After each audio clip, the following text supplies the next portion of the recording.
جس طرح آپ لکھ رہے ہیں اس طرح جب ابو ہریرہ سے پڑھنے آتے تو احادیث کو لکھ لیتے، اور جب اختتام ہوتا اس وقت پڑھنے کا تو جو کچھ لکھا ہوتا تو اپنے شیخ ابو ہریرہ کے سامنے لے آتے اور پھر فرماتے فَقَرَأْتُهُ عَلَيْهِ، وہ میں ساری احادیث جو لکھ چکا ہوتا ابو ہریرہ سے سن کے وہ ساری اپنے شیخ کو سناتا کہ دیکھیں آپ نے آج یہ حدیث بیان کی ہے، میں اس کو لکھ کے جا رہا ہوں، اگر آپ تصدیق کر دیں تو اس کو محفوظ کر لیا جائے کہ واقعی میں نے یہی پڑھایا آج، واقعی میں نے یہی احادیث مبارکہ پڑھائی آج۔ ابو ہریرہ کا جواب قال نعم، قال نعم، آپ فرماتے یہ کام بھی ٹھیک ہے، جو تو نے لکھا ہے میں نے یہی پڑھایا ہے، میں نے یہی پڑھایا ہے۔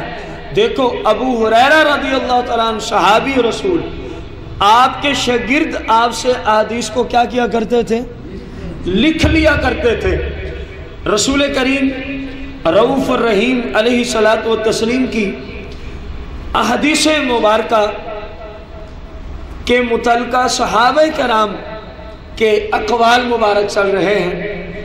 اب غور کریں اگلی حدیث 501، صفحہ یہی ہے، حدیث کا نمبر ہے 500۔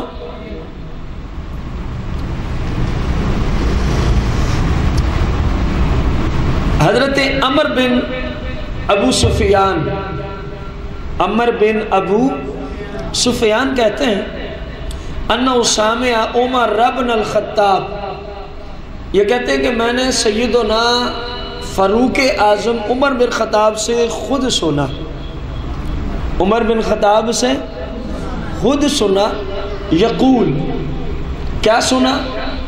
سیدنا فاروق اعظم شہنشاہ عدالت فرما رہے تھے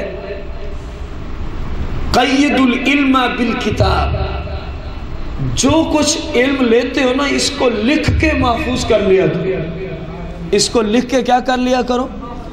یہ خلیفہ ثانی کے ارشاد مبارکہ میں سے ایک ارشاد ہے کہ اپنے شاگردوں کو جن تک آپ احادیث پہنچاتے، رسول اللہ کی شریعت کا علم پہنچاتے، جو آپ کی مجلس میں سیکھنے آتے، آپ ان کو کیا ارشاد فرماتے کہ ان احادیث کو لکھ کر محفوظ کرو، ان احادیث مبارکہ کو لکھ کر محفوظ کرو، لکھ کر کیا کرو؟ محفوظ کرو۔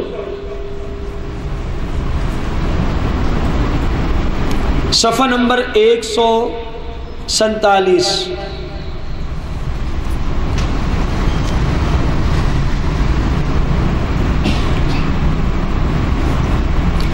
حضرت سیدنا سعید بن جبیر، سعید بن جبیر رضی اللہ عنہ فرماتے ہیں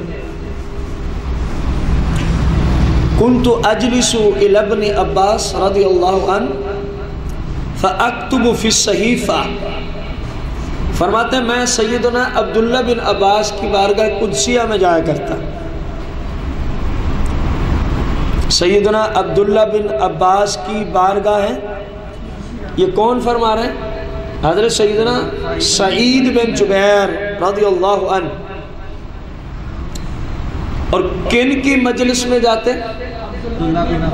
یہ صحابہ کے بھی مفتی ہیں، سیدنا عبداللہ بن عباس صحابہ کے بھی کیا ہیں؟ مفتی ہیں، اور انہیں علم نبی کریم صلی اللہ علیہ وسلم نے ہی عطا فرمایا تھا۔ سیدنا عبداللہ بن عباس ہوا کچھ یوں، ایک دن نبی کریم صلی اللہ علیہ وسلم وضو کا ارادہ فرمایا تو برتن میں وضو کے لیے پانی پہلے سے موجود، سرکار علیہ السلام نے پوچھا یہ پانی کون لایا ہے؟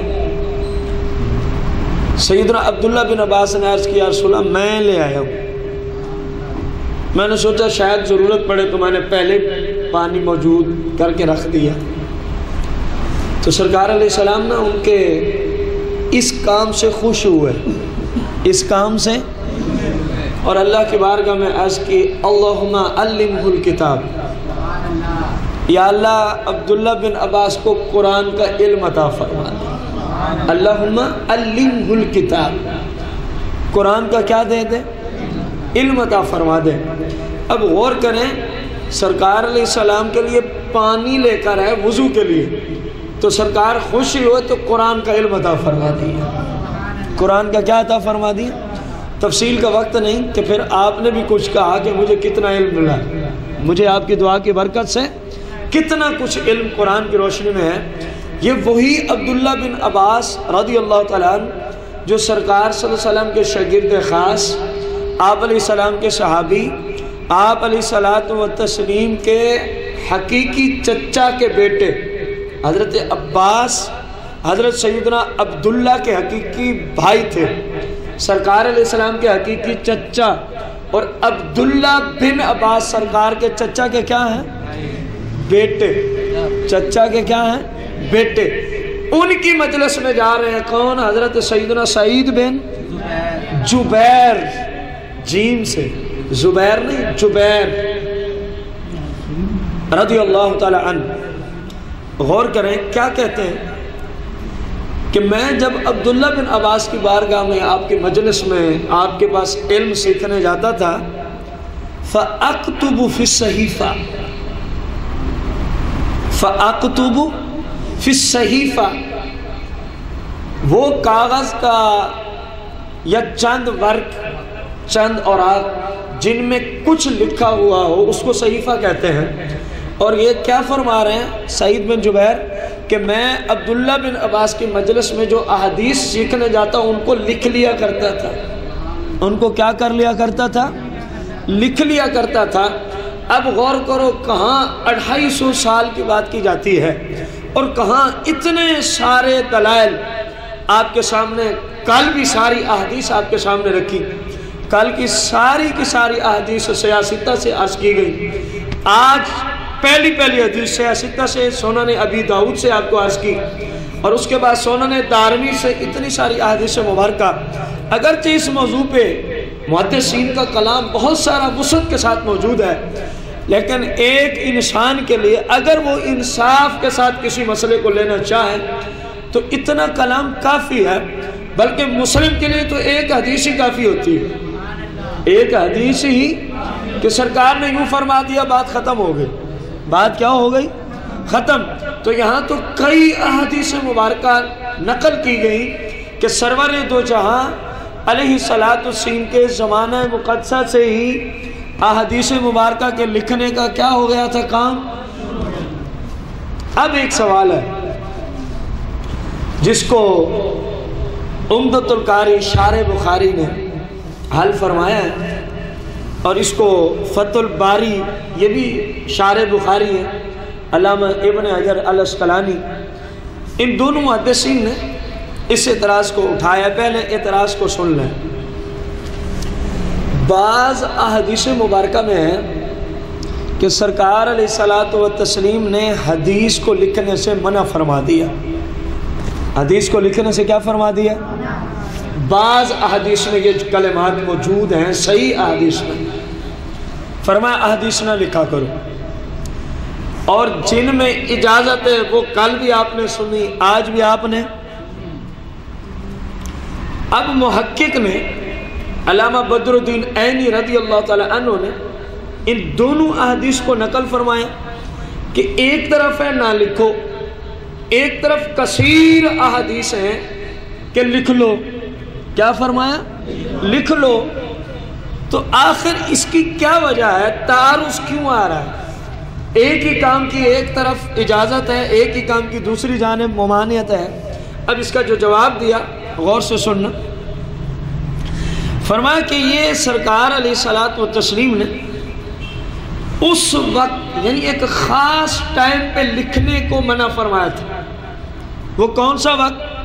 جب قرآن کا نزول ہو رہا ہو، جب قرآن پاک کا نزول یعنی قرآن نازل ہو رہا ہو، اور اسی قرآن کے نزول کے مفہوم کے ساتھ ملتی ہوئی کوئی حدیث بھی ذکر کی جائے تو شارح بخاری نے لکھا، سرکار نے فرمایا اب حدیث نہ لکھنا، اب صرف قرآن لکھنا۔ کہیں مکس نہ ہو جائے، بعد میں لوگ یہ نہ سمجھتے رہے یہ بھی قرآن ہے، یہ بھی کیا ہے۔ ایک جواب تو یہ ہے کہ جہاں ممانعت ہے اس حیثیت سے ہے کہ کہیں احادیث اور قرآن، کیونکہ اتنا زیادہ الگ الگ لکھنے کا نظام تو تھا نہیں، کوئی چیز کہاں لکھی ہوئی ہے، کوئی کہاں لکھی ہوئی ہے اور کوئی کہاں لکھی ہوئی ہے، کوئی کسی درخت کے پتے پہ ہے، کوئی کسی درخت پہ لکھی ہوئی آیت، کوئی کسی ورق پہ لکھی ہوئی ہے، اس انداز سے لکھا جاتا تھا قرآن مجید فرقان حمید۔ تو پہلا جواب انہوں نے دیا کہ اس وجہ سے سرکار نے ایک خاص ٹائم کی حیثیت سے نسبت کرتے ہوئے روک دیا تھا، مطلق نہیں روکا تھا۔ جبکہ ایک اور جو جواب دیا جو ہر بندے کی سمجھ میں آئے گا، فتح الباری نے بھی لکھا، عمدۃ القاری والے نے بھی لکھا کہ جن احادیث میں ہے کہ نہ لکھا کرو، تاریخ کے اعتبار سے یہ پہلے کی حدیثیں ہیں، یہ حدیثیں، اور جن میں ہے احادیث کو لکھو، احادیث کو تاریخی پس منظر میں یہ بعد کی احادیث مبارکہ ہیں، یہ بعد کی احادیث مبارکہ ہیں۔ تو اب یہ بعد والی احادیث مبارکہ نے پہلے والے حکم کو منسوخ کر دیا، یعنی ختم کر دیا۔ کیا کر دیا؟ اس کی مثال یوں سمجھیں، ابتدائی اسلام میں جب کسی شوہر کا انتقال ہونے کے قریب وقت آتا، یہ قرآن میں سورہ بقرہ میں موجود ہے، تو اس پہ فرض تھا اپنے گھر والوں کو وصیت کرے کہ میری بیوی 1 سال تک میرے گھر میں رہے گی، اس کو نان و نفقہ بھی دینا۔ یہ قرآن میں سورہ بقرہ میں موجود۔ میں مثال کے طور پہ آپ کو ایک مثال دے رہا ہوں، ناسخ منسوخ کیا ہوتا ہے۔ اور سورہ بقرہ ہی میں موجود ایک اور مقام پہ اللہ کریم نے فرمایا جس عورت کا شوہر فوت ہو جائے وہ 4 مہینے 10 دن عدت میں بیٹھے۔ اب ایک آیت میں کیا آ رہا ہے؟ 1 سال بیٹھی رہے، اور دوسری آیت میں اب یہ جو سال والا حکم ہے تاریخی پس منظر میں پہلے کی آیت ہے، اور جو 4 مہینے 10 دن کا حکم ہے یہ بعد میں آیت نازل ہوئی ہے۔ تو اب یہ پچھلی آیت تلاوتاً تو منسوخ نہیں ہوئی کہ آج تک قرآن میں موجود ہے، اس کو پڑھا جاتا ہے، لیکن اس کا حکم کیا ہو چکا ہے؟ منسوخ۔ اب 1 سال کوئی بھی خاتون عدت میں نہیں بیٹھے گی، بلکہ عدت میں 4 مہینے، اور جس خاتون کا شوہر کیا ہو گیا؟ فوت ہو گیا، اس 4 مہینے 10 دن والی تاریخ، کیونکہ یہ آیت بعد میں نازل ہوئی، اس نے پہلے والی آیت کے حکم کو کیا کر دیا؟ ختم کر دیا، منسوخ کر دیا۔ بینی یہی صورتحال ہے، جن احادیث میں فرمایا نہ لکھو یہ پہلے کی تھی، اور جن میں فرمایا اب لکھ لو، یہ اب کا جملہ میں نے بڑھایا تاکہ مسئلہ سمجھ آئے۔ فرمایا لکھ لو تو مطلب کیا؟ اب وہ پہلے والا حکم ہم نے ختم کر دیا کہ نہ لکھو، بلکہ اجازت ہے لکھو، بلکہ اجازت ہے۔ جس طرح سیاح میں ابتدائی اسلام میں آپ نے فرمایا کہ قبرستان یا قبر والوں کی زیارت کرنا حرام ہے، سیاح میں حدیث موجود، کیونکہ زمانہ جاہلیت میں لوگ قبروں پہ سجدے کیا کرتے تھے، قبروں پہ کیا کرتے تھے؟ تو ابتدائی اسلام کی تھی، سرکار نے حکمت جانی، فرمایا حرام۔ جب دیکھا اب تعلیمات عام ہو چکی ہیں، ان کو پتہ چل گیا ہے کہ سجدہ فقط اہل سنت کے نزدیک کسی مزار پہ سجدہ کرنے کی شرعاً اجازت نہیں ہے، حرام ہے، سرکار علیہ السلام نے منع فرما دیا۔ پھر سرکار نے فرمایا میں نے تمہیں پہلے روکا تھا کہ قبروں کی زیارت کو نہ جانا، لیکن اب اجازت دیتا ہوں، فازوروہا، اب جایا کرو، اب قبر والوں کی زیارت کے لیے جایا کرو۔ اب پہلا حکم منسوخ اور دوسرا ناسخ۔ ایک اور مثال، ابتدائی اسلام میں 2 نمازیں تھیں، کتنی تھی؟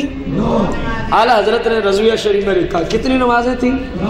جب سرکار معراج کی رات تشریف لے گئے تو مالک نے 5 فرض کی، یعنی 50 سے 5 فرض کی۔ تو اب کوئی بھی مسلمان 2 نمازیں، وہ حکم منسوخ اور 5 والا ناسخ۔ مینوان یہی جملہ لکھا علامہ بدر الدین عینی نے عمدۃ القاری، کتاب کا نام ہے عمدۃ القاری، جلد نمبر 2، جلد نمبر 2 صفحہ نمبر 251، صفحہ نمبر 200، یہ بخاری شریف کی شرح ہے عربی زبان میں۔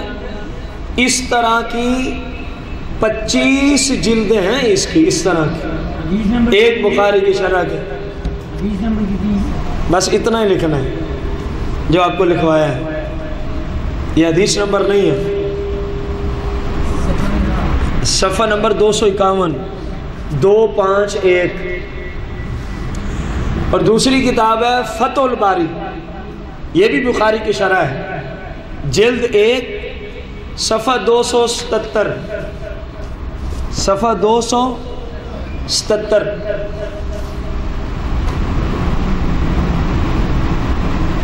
فتح الباری کی جلد کیا ہے اور صفحہ؟ یہ دوسرا جواب آپ نے یاد کرنا ہے۔ پہلا کسی کو نام بھی ہے تو اس کی کوئی پرواہ نہیں ہوگی جب آپ کا ٹیسٹ ہوگا۔ دوسرا جواب دینا لازم ہوگا سوال کے جواب کے درست ہونے کے لیے، کہ پہلے والی حدیثیں جن میں آیا نہ لکھو وہ منسوخ ہیں، جن میں آیا لکھو یہ ان کے لیے ناسخ ہیں۔ اس کو سادہ جملوں میں بھی آپ ڈال سکتے ہیں کہ نہ لکھنے کا حکم پہلے تھا، پھر سرکار نے اجازت دی، اب لکھنے کی اجازت ہے۔ اتنا جواب بھی ہوا تو سوال کا جواب درست مانا جائے۔ اللہ کریم ہم سب کو نبی کریم علیہ السلام کی احادیث مبارکہ، شریعت مبارکہ کا صحیح معنوں میں علم اور فہم حاصل کرنے کی، پھر عمل کرنے کی توفیق عظیمہ عطا فرمائے۔ آمین بجاہ نبی الکریم علیہ الصلوۃ والتسلیم۔ اللہم صلی علی سیدنا و مولانا محمد کما تحب و ترضى۔ یا اللہ یا رحمان یا رحیم یا ارحم الراحمین، یا ارحم الراحمین یا ارحم الراحمین۔ اللهم ربنا تقبل منا إنك أنت السميع العليم وتب علينا إنك أنت التواب الرحيم۔ اللهم ربنا زدنا علما نافعا من القرآن والحديث، وصلى الله تعالى على خير خلق محمد وعلى آله وصحبه وسلم۔